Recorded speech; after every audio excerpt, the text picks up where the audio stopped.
Hi everyone, it's Judy Kingsley of Keeping the Spark. A lot of couples, especially in our today community, have moved from being soulmates to roommates. Not necessarily because they want to be roommates, no, because in this our fast-paced life, we have left the important relationship building into becoming responsibility career. One of the major ways couples are drifting away from themselves carrying of responsibility. One of the cause of it is poor communication. It is that your communication is more transactional than being intimate. Mm. See, I keep saying it on this platform that divorce does not start in a day. You're talking to your partner, you're communicating. It's more or less of the bills to pay, the problems to solve, the tax is not doing this, and this is that, and we're planning, we're building a house, we're doing, we are doing, forgetting the main aim why we came together. We have left intentionality to become gatekeepers in our home. You're doing your job, you're taking care of the children, you're meeting targets, you're buying cars, you're building houses. And sometimes, usually, in some homes, it's one party who does most of the work. When I say most of the work, it's either one party is trying to survive the marriage, like relationship, the other party is trying to provide. We leave everything as important as ourselves to catering for others. We should leave everything. You see, our day-to-day activity is like working in the farm in and out of season, whether it's rainy season, dry season, there's always something to do in the farm. So by the time you see yourself moving in that pace, drifting away from your partner, you no longer be soulmate or roommate. Over time, we see ourselves, recently I was talking to my husband, as as wonderful as we think we are, I just realized that we no longer say I love you in our phone conversations daily. Yes, we didn't plan it. No, we didn't plan it. Nothing. No, there was no issue. Nothing happened. My husband called and when we were talking, my husband was like, I love you. And I laughed. And he was like, and I ended the call. I didn't say anything. He called back and said, why were you laughing? I said, now when was the last time we had this conversation of I love you? When he came back that day, we got back to our drawing board and we found out that for a very long time. In short, it drifted away from our conversation. But you know what? Our wedding program, our wedding program, we had it this couple quote or whatever they call it behind the wedding programs and josters and everything. Was that every day we're going to end every conversation, whether on the phone, whether we're talking to each with I love you. But come on, responsibilities became bigger. We're chasing every other thing and we left what we said we're going to do. What was that? Just say I love you. First of all, let's go back to that as a couple. Secondly, introduce the intentional hug in your home. I don't know. I'm going to appeal to my husband to actually bring that hug to to the internet. There's this I've forgotten there's a name for it. There's a hug you hug your partner where your body, soul, and spirit is fully together. Introduce it. Be intentional about it. Whether you are fighting, you're having issues, the word is on you, the word is on you don't care. After every time you need to leave the house, you need to leave each other. Give yourself a good hug. Let's not You have to part. I know say part. Or your partners, you're married. Hold each other tightly. Let my heart feel your heartbeat. Let my breath breathe on you. So just end it if you can. Start with saying, I love you. Now, make it as important as if one person is leaving the house. It doesn't matter whether a cab is waiting for you or somebody is waiting for you. You forget, please go back and do it. Let's start building the souls again. Let's see. Bible says, forgetting all others. Leave them. Lay aside.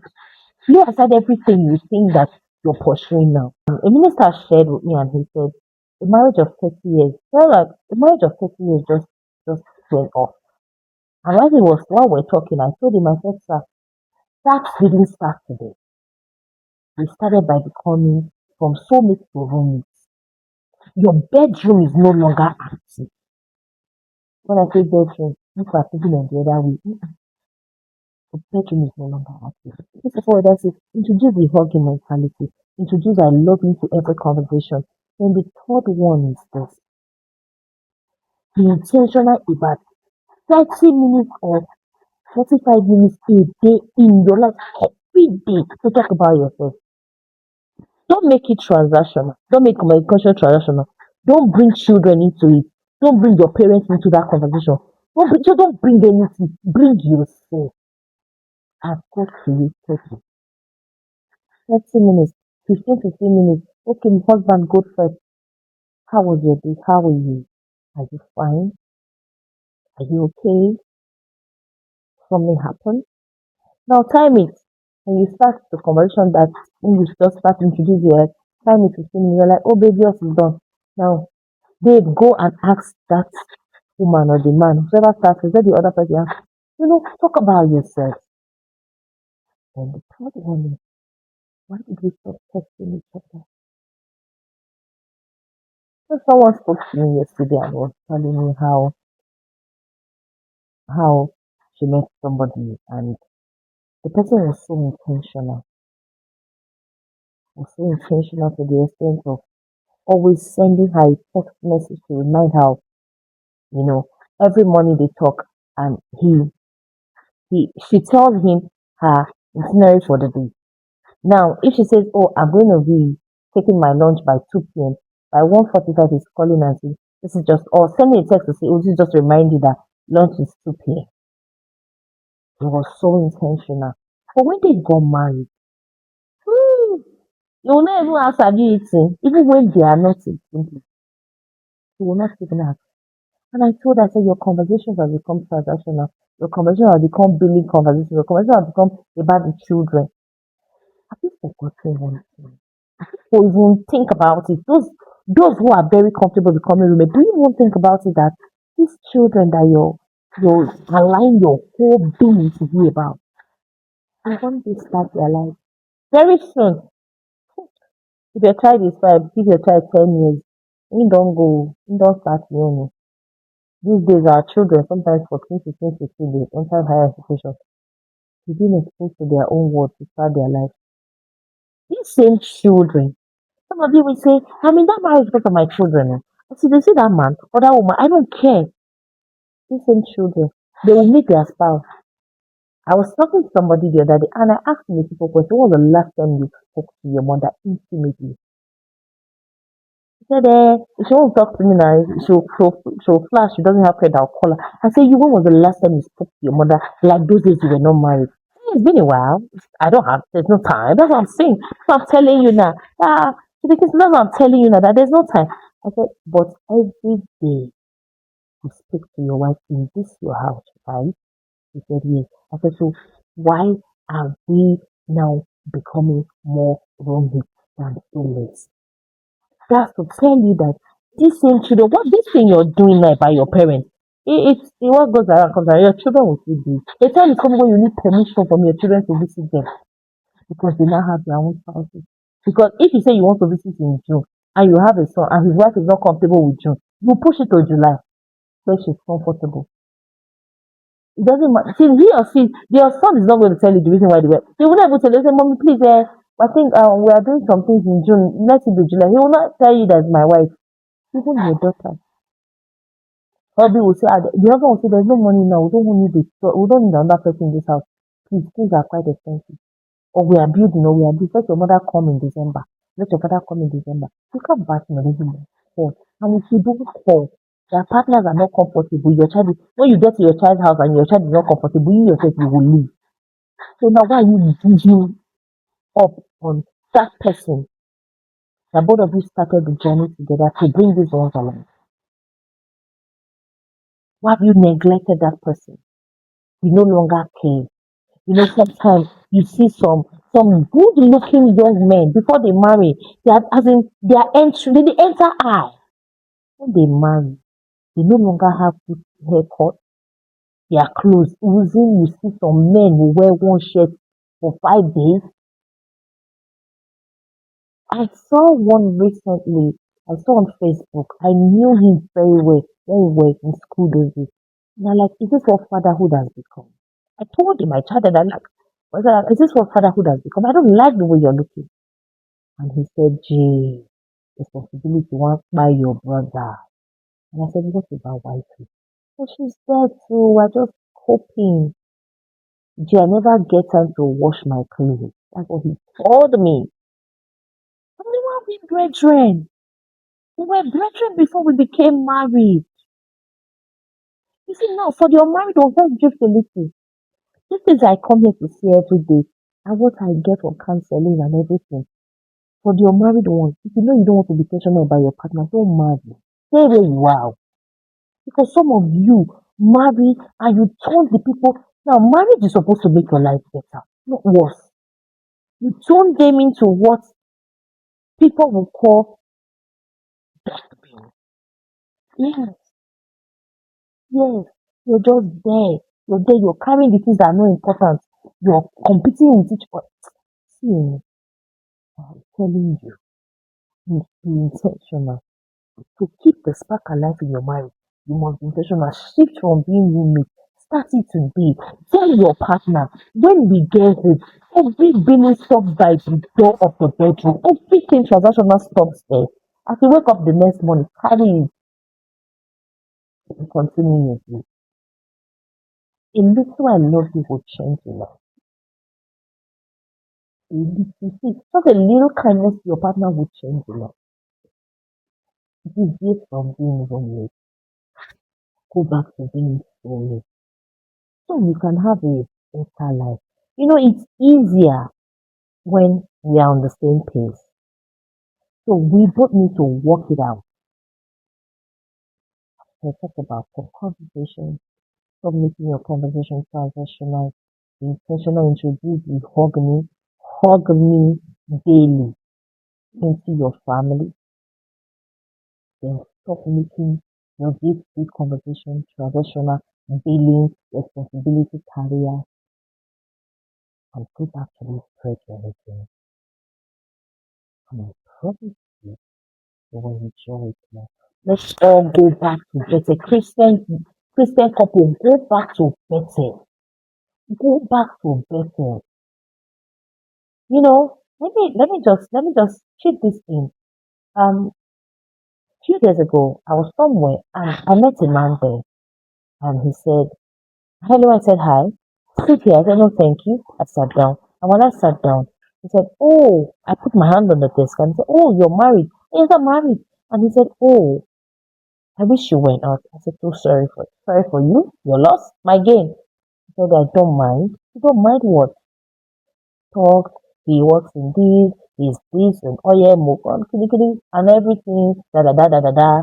And I said, at the end of this, I am happily married. I will take care of you. I don't mind being married the better. And everything he was saying was, I was angry. I walked away. I said to him, Daddy, I wasn't in the mood to be harsh to anybody. I just walked away from that. And I told myself, if I were to have issues with my husband in that season, maybe we're not talking. For those of you that know how to keep malice very well, sending your partners outside to other people.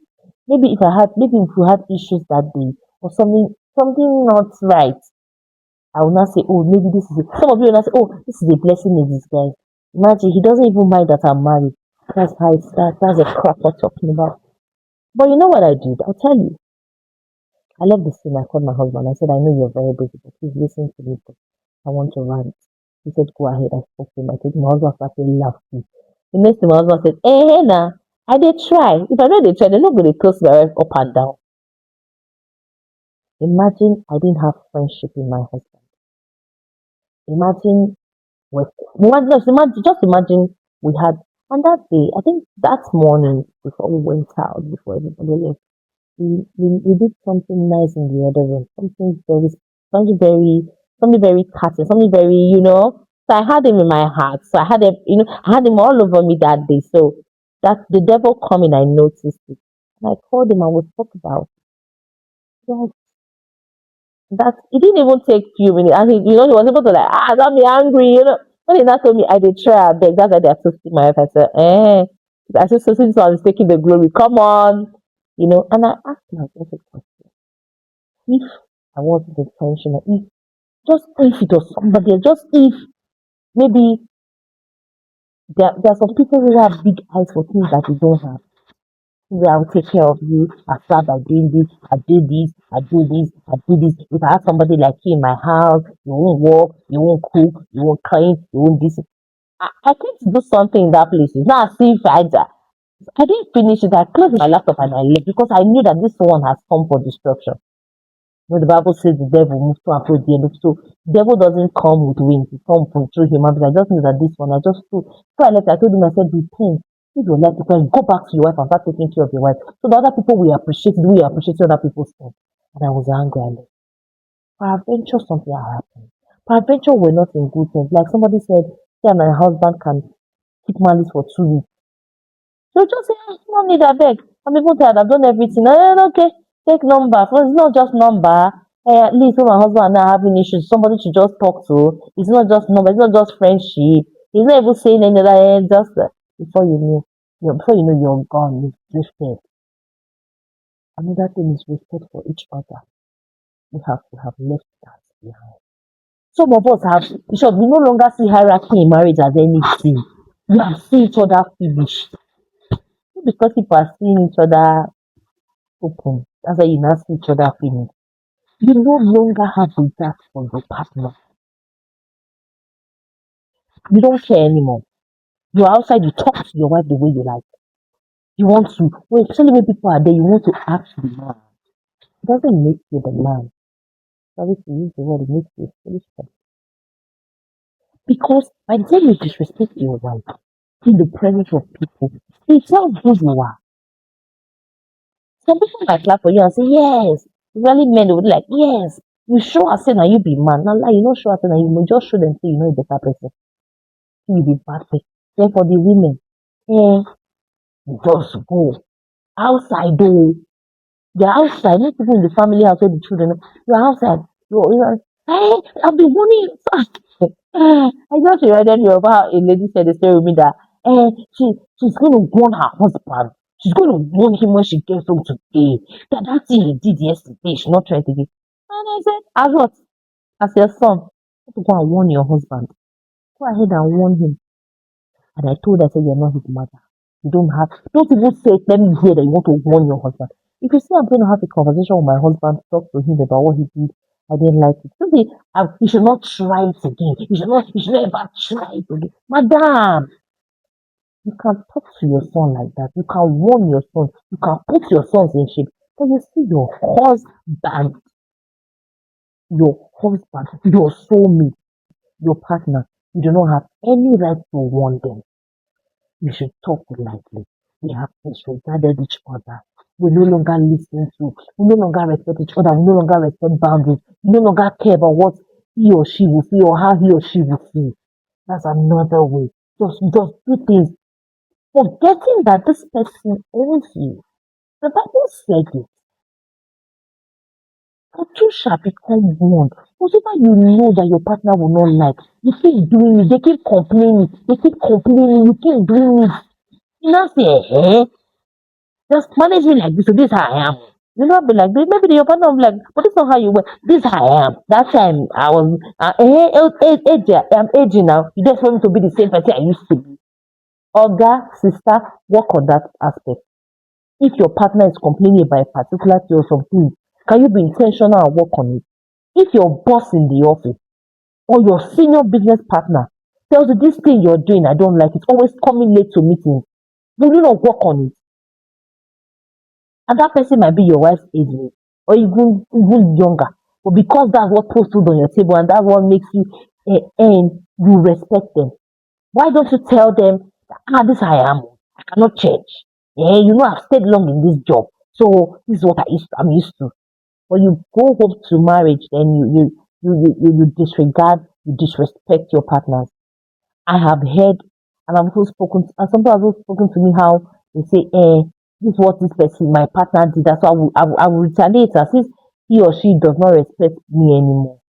Can we stop that now? Yes, stop it now, now, put an end to that and go back to regarding your spouses as your spouses.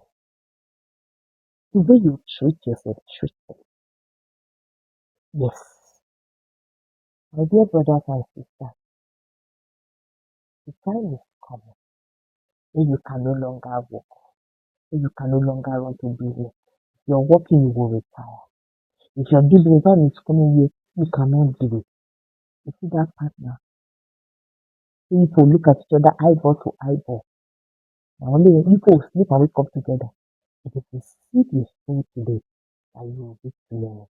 So because you're old in marriage, doesn't give you the right to live anyhow. You're intentional about growing your business, you're intentional about growing your home. You're intentional about being promoted in the office or being promoted at the office. You're intentional about building your career, be intentional about your marriage, be intentional about your partner. When I'm saying marriage, I'm not talking about your children. Be intentional about your partner. Those things, those finger things, those little things that needs to matter today. Please go back there. Move now from being roommates. Go back to being roommates.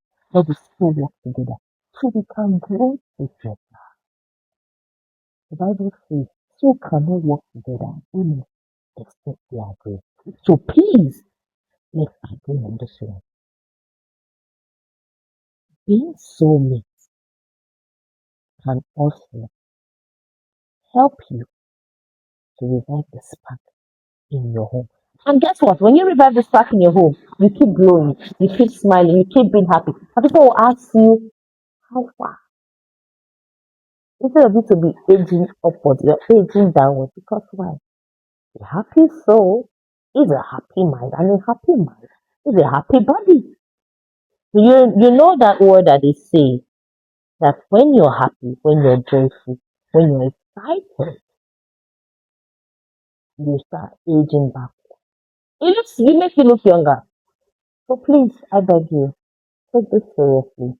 Crack the walls to room it and go back to the infinite. I love you. Share and criticize. Say something about the video. And please, my private DMs are still open for you. You're not comfortable. A lot of people say, I don't comment, I don't share, but they are behind the scenes. We love it and we love you. We hear your ideas about being roommate and soulmate. I love you. Until then, keep this back alive into the 20s.